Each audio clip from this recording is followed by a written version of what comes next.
Beloved one, I have been telling you my story, my adventures after the resurrection. Now we will talk about the ascension.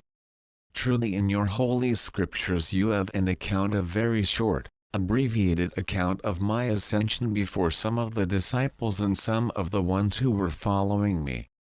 It is a very short account, and it says that I ascended into heaven in a great light, and I did.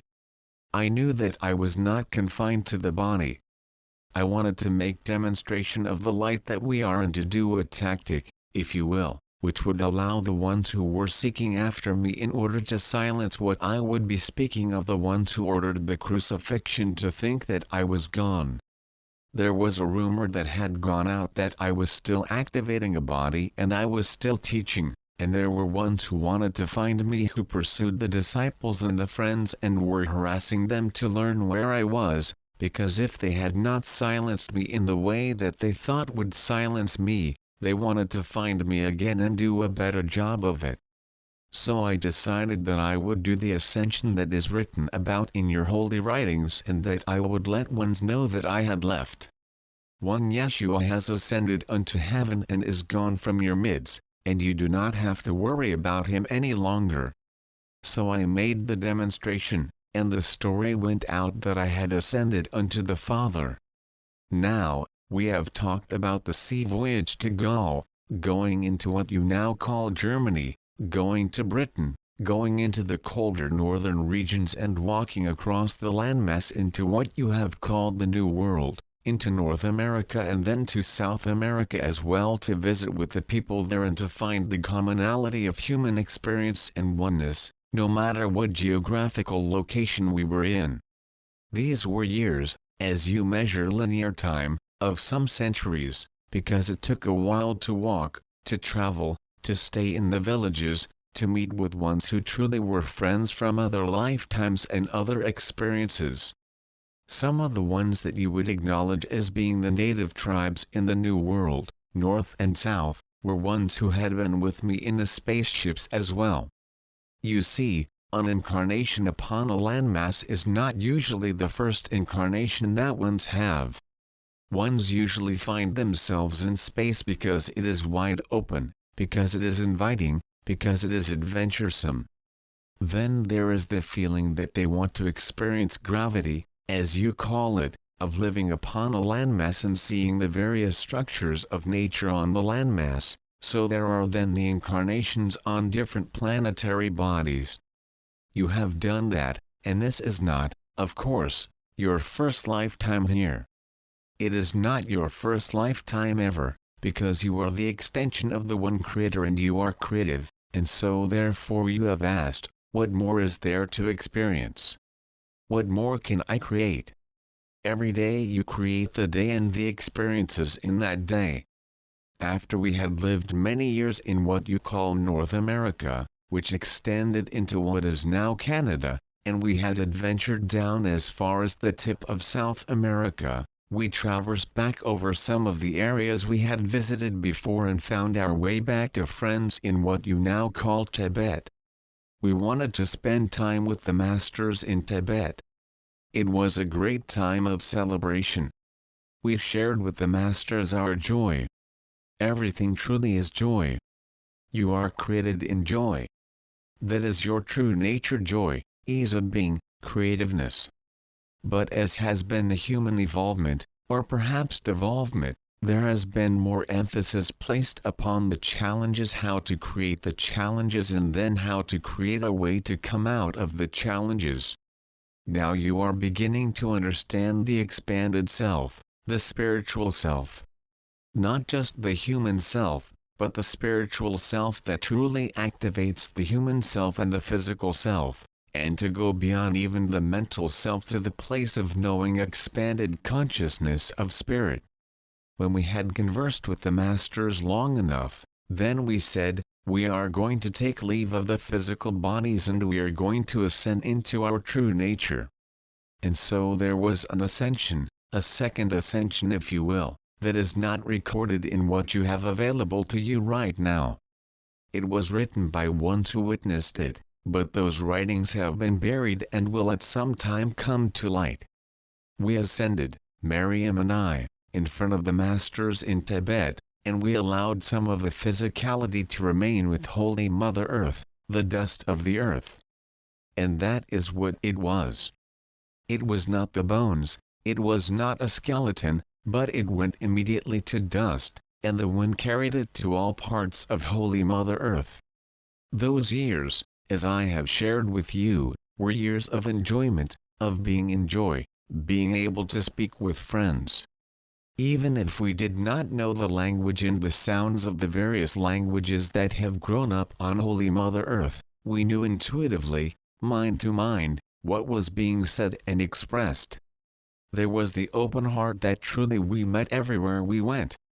If there were ones who were into creative expression of wanting to see what they could do with the physical body, we would absent ourselves from any danger, because there were, as there is still in this day and time, the various tribes, gatherings of people who wanted to have power. Worldly experience has sought after power a long, long time, forgetting that the power is in love, in the divinity, and that there would not be the demonstration of any kind of power without the power of reality, capital R, the Christ nature, the divine nature from whence all power comes.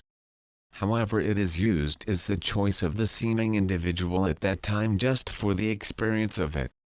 So, if there would be a thought, and we were very much into thought patterns to see what they could do to our physical bodies, we knew how to absent ourselves quite quickly. The ones who traveled with us also knew this. So there was never any forcing of a destiny, as you would call it. We knew, as truly you know at a very deep level, that you were in charge of your life. And so if it was not hospitable, we did not stay around. Most of the ones that we met and interacted with were of the heart, of oneness with nature, except for some in various collections of what was called the civilized world, and that was not always so civilized. The ones that we met in the more primitive areas, as is judged, were much more open to the heart energy and to nature and to the oneness with all life forms. Anywhere you go, you will find ones drawn to you because of your heart center, because you meet them in love and in the heart energy. You may have mental activities that you do with them, but the main attraction, it is as a magnet, it is the smile upon the face. It is the heart opening and the arms that open into a hug if ones are open to a hug. It is the hand that is held out to be in a handshake, perhaps if they do not want the closeness of a hug. Drop by drop, little by little, that which you send out is having an effect that you do not see yet. It is as the deep water that runs smoothly underneath and is not seen on the surface where there may be a lot of turbulence. You are part of the deep water that runs peacefully and calmly and strongly underneath. There is no one outside of you bringing it to you. It is you inviting it and believing in it and knowing that it is for real, capital R. Ones have looked outside of themselves for a long, long time. They have looked to the stars, they have looked to the heavens, they have looked underneath the rocks, they have looked everywhere, high and low, for the magic, the master who is going to make everything right for them. It was prophesied that I would do this, that I would be the Messiah who would lead my people into freedom. Who are my people? Everyone. Not just the ones of the culture that I was born into, but everyone. I did not see division. I would not claim divisiveness. I only claim oneness with all, including all human beings and all forms of life. All forms of life. So I was, yes, the Messiah, as you are the Messiah in this time, as you speak to the friends and you give them perhaps a glimpse of something higher and better that they can believe in, a bit of love that they can feel as you give them a hug, a bit of knowing that they are valued, that they are worth something. Many of the brothers and sisters, because of early generational teaching, do not feel that they are worth anything. They have been told over and over that they are worthless. If it has not been said in words, it has been said in deeds, where they were not listened to, they were not encouraged to be all that they could be. and so they have grown up at least in body, maybe not in the consciousness to see themselves as still seeking the love that they have felt they never received.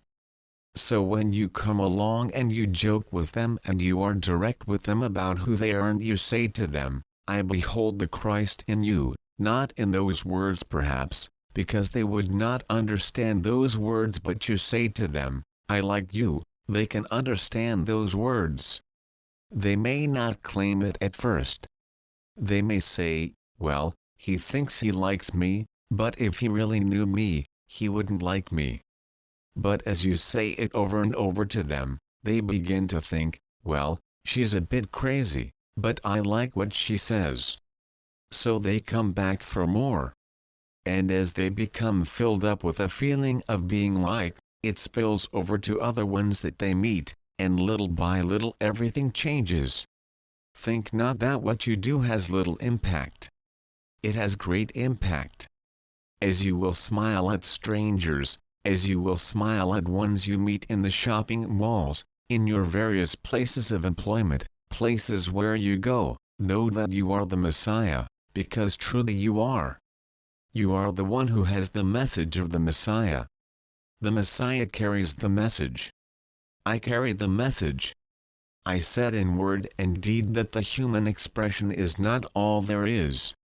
I did the demonstration on the cross and the resurrection so that ones could see that there is much more to the creative self S than just what you have been taught.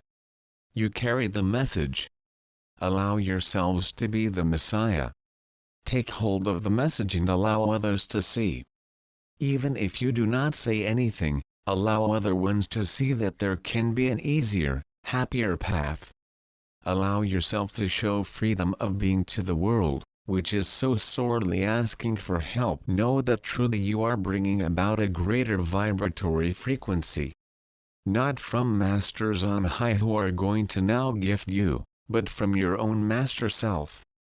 You are bringing in the frequency of understanding the divinity of yourself, the higher frequency of divinity. So the ascension, yes. Miriam and I made ascension a couple of times. Miriam ascended in Gaul when the physical body was burned at the stake.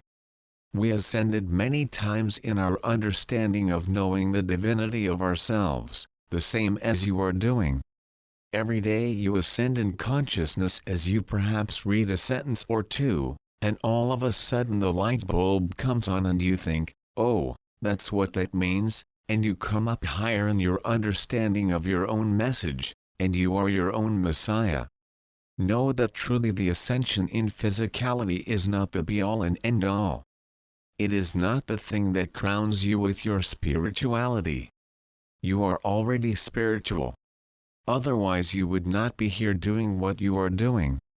You would not be having human experience if you were not already spiritual. The ascension that is most important is the ascension in consciousness, the ascension of knowing the heart level, the heart vibration frequency that goes out and attracts unto itself the like frequency, similar frequency, completely equal frequency. That is the ascension that is important. And you can do that every day. You do that every day as you spend time in meditation, however you do your meditation, as you contemplate, well, here I am in another day. I wonder what this day is going to hold. I can wait to get out and run my feet in the grass outside.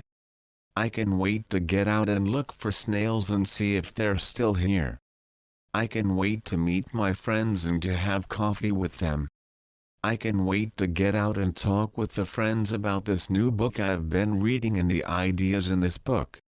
These ideas are really enlivening. They make my life alive. They make my life joyous. I really get caught up in the heart energy. That is the ascension that is important, the ascension in consciousness, awareness of all life. Anyone, truly, if they want to, can do the physical ascension. But I will share with you that the physical ascension comes after the spiritual ascension. I understand, I see, I feel, I know. And then if it be a choice, you can do the physical ascension. Allow yourselves in every day to wake up and ascend, to wake up and ascend out of the bed. That is your first ascension. And I know that sometimes when you get up it is a bit of a drag, but it is an ascension, and it is the beginning of that day.